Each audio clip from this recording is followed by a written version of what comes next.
오늘 정금되는 말씀 기도회 7월 8일입니다. 찬송가 446장 주 음성 외에는 찬송하시겠습니다. 주 음성 외에는 참 기쁨 없도다. 날 사랑하신 주 늘 계시옵소서. 기쁘고 기쁘도다. 항상 기쁘도다. 나 주께 왔사오니 복주옵소서. 나 주께 왔으니 복주시옵소서. 주 함께 계시면 큰 시험이기네. 기쁘고 기쁘도다. 항상 기쁘도다. 나 주께 왔사오니 복주옵소서. 주 떠나가시면 내 생명 헛되네. 기쁘나 슬플 때 늘 계시옵소서. 기쁘고 기쁘도다. 항상 기쁘도다. 나 주께 왔사오니 복주옵소서. 그 귀한 언약을 이루어 주시고 주 명령 따를 때 늘 계시옵소서. 기쁘고 기쁘도다. 항상 기쁘도다. 나 주께 왔사오니 복주옵소서. 아멘. 사도신경으로 우리의 신앙을 함께 고백합니다. 전능하사 천지를 만드신 하나님 아버지를 내가 믿사오며 그 외아들 우리 주 예수 그리스도를 믿사오니 이는 성령으로 잉태하사 동정녀 마리아에게 나시고 본디오 빌라도에게 고난을 받으사 십자가에 못 박혀 죽으시고 장사한 지 사흘 만에 죽은 자 가운데에서 다시 살아나시며 하늘에 오르사 전능하신 하나님 우편에 앉아 계시다가 저리로서 산자와 죽은 자를 심판하러 오시리라. 성령을 믿사오며 거룩한 공회와 성도가 서로 교통하는 것과 죄를 사하여 주시는 것과 몸이 다시 사는 것과 영원히 사는 것을 믿사옵나이다. 아멘. 하나님 말씀은 사사기 20장 12절에서 18절까지 말씀입니다. 구약성경 397면 사사기 20장 12절에서 18절까지 말씀입니다. 함께 봉독합니다. 이스라엘 지파들이 베냐민 온 지파에 사람들을 보내어 두루 다니며 이르기를 너희 중에서 생긴 이 악행이 어찌 됨이냐. 그런즉 이제 기브아 사람들 곧 그 불량배들을 우리에게 넘겨주어서 우리가 그들을 죽여 이스라엘 중에서 악을 제거하여 버리게 하라. 하나 베냐민 자손이 그들의 형제 이스라엘 자손의 말을 듣지 아니하고 도리어 성읍들로부터 기브아에 모이고 나가서 이스라엘 자손과 싸우고자 하니라. 그때에 그 성읍들로부터 나온 베냐민 자손의 수는 칼을 빼는 자가 모두 2만 6천 명이요 그 외에 기브아 주민 중 택한 자가 700명인데 이 모든 백성 중에서 택한 700명은 다 왼손잡이라 물매로 돌을 던지며 조금도 틀림이 없는 자들이더라. 베냐민 자손 외에 이스라엘 사람으로서 칼을 빼는 자의 수는 40만 명이니 다 전사라.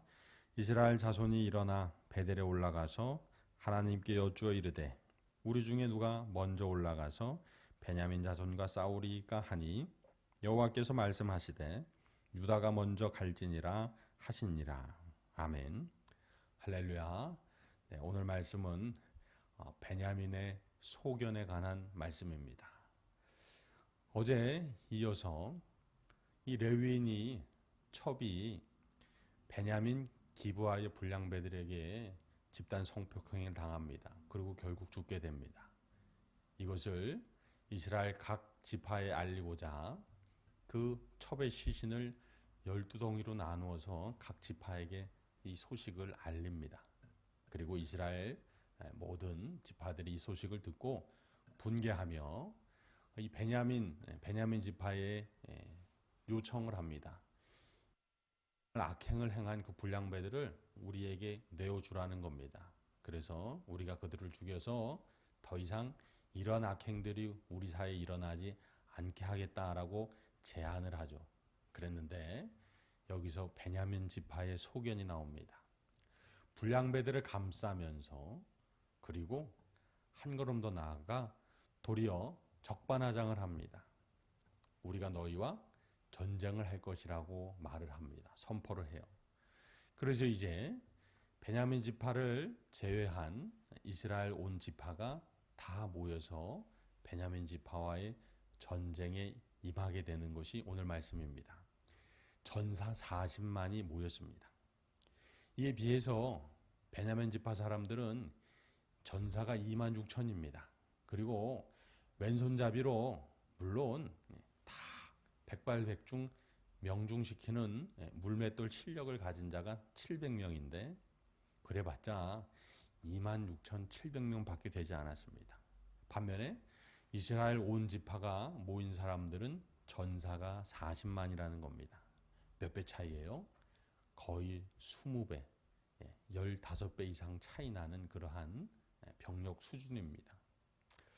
베냐민 지파는 자신들의 기브아 사람들, 그 불량배들이 정말 천인공노할 악행을 저질렀음에도 불구하고 그것을 우리 식구라는, 우리 지파라는 그러한 이기주의에 의해서 보호하려 하고 오히려 적반하장으로 이스라엘 온 지파의 전쟁을 선포하게 되는 거죠. 소견이라는 게 그렇습니다. 왜 우리가 하나님의 뜻을 따라야 하느냐? 왜 우리가 우리의 소견을 내려놓고 하나님의 뜻을 따라야 하느냐? 그것은 여러 가지가 있겠지만 생명을 위해서 그렇게 해야 합니다. 오늘 베냐민 지파의 모습을 보십시오. 판단을 제대로 하지 못하고 있어요. 이스라엘 온 지파가 싸우러 모인 수가 40만입니다. 그런데 자기 자신들은 3만도 채 되지 않는 그런 병력으로 싸우겠다고 오기를 부리고 있는 겁니다. 그 결과에 대해서 내일 또 자세히 우리가 나누겠지만 베냐민 지파는 결국 멸절 수준에 이릅니다. 600명만 남겨지고 모두가 다 멸절됩니다. 그의 가족들 모두 다 그의 재산들, 가축들까지 다 멸절되는 그러한 화를 당합니다. 이런 화를 당한 이유가 뭐예요? 소견 때문입니다. 베냐민 지파의 소견. 기브아 불량배들을 내주었다라면 이러한 전쟁, 그 지파의 멸망을 막을 수 있었습니다. 그런데 소견이라는 게 이처럼 판단을 흐리게 하고 결국 자신의 생명, 자신의 가족의 생명, 자신의 온 지파의 생명까지도 멸망으로 몰아넣게 된다는 것입니다. 그래서 우리는 하나님의 뜻을 따라야 합니다. 자, 우리가 소견을 버린다는 건 오늘 아주 중요한 말씀이 나오는데 기브아 불량배들이 이루 말할 수 없는 악행을 저질렀어요. 그러면 거기서 멈추고 인정하고 회개하고 용서를 구하면서 돌아서야 하는 것입니다. 이게 하나님의 뜻입니다. 예수님께서는 이 땅에 오셔서 처음 공생애를 시작하면서 선포하신 말씀이 있어요. 회개하라. 회개하라. 그러면 천국이 너희에게 임할 것이다. 회개하라. 천국이 가까이 왔느니라. 이 말씀하셨어요. 우리가 잘못한 거 압니다. 그러나 용서할 테니 그 죄에서 돌아서라는 겁니다. 인정하고 용서를 구하고 돌아서라는 겁니다. 이게 하나님의 뜻입니다. 그런데 베냐민 지파의 소견은 뭐예요? 자기의 잘못을 뉘우치지 않고 인정하지 않고 그리고 적반하장으로 오히려 더 큰 죄악을 행하려고 했다는 것이죠. 사랑하는 성도 여러분, 저와 여러분도 어쩌면 기부와 불량배들처럼 어쩌면 베냐민 지파처럼 소견을 가지고 살 때가 있습니다.